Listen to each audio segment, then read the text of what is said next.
Pierre Elliott Trudeau was the first prime minister I ever paid attention to. I was in high school. Yes, I am that old. And he was cool and opinionated, a true mover and shaker, a policy changer. And to be honest, a little bit of me voted for his son, hoping for more of the same. I thought it could happen too. Senate reform and electoral reform, it was all in the air. But now my faith in the Trudeau legacy is shaken. I kind of feel that even though, with all the good he has done so far, this might be the one thing that stops Justin from being my go-to guy in the next election. Why? Because electoral reform is important. Let me tell you why. At the moment, our electoral style is first past the post. What this means is every one of our 338 seats is one riding, and each riding is one MP. You'll see the inherent flaws in this style in a few slides from now. But for now, let's look at some of our other options, or what the options were until last week. The mixed member and the Jenkins models both work on the idea that bigger ridings that altogether use approximately 2/3 of the seats, so that the other third can be used for regional voting choices. This would give more proportional voting strength to smaller and more remote areas of our very vast and diverse country. The DMP3 model, which is my favorite, allows for very ranked voting in larger regional areas, and that would include more than one candidate per party. Vote for the party you want and the person in that party you want, and then the next, and then the next. Elimination happens to those at the bottom, and the top changes by receiving the second and third choices of the eliminated ballots.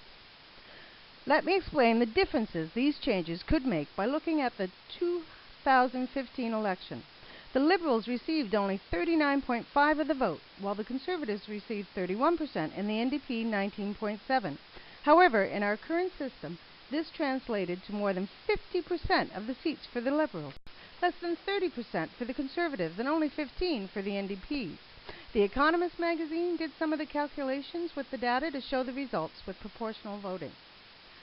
Now, while the Liberals still would have won, the Conservatives and the NDPs would have had much more voting power in the House, which would have been much more in line with how the public actually voted.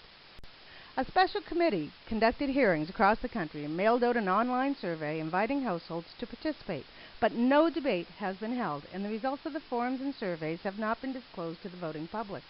This allows Trudeau the opportunity to cite the lack of consistency as a reason for not moving forward on this issue.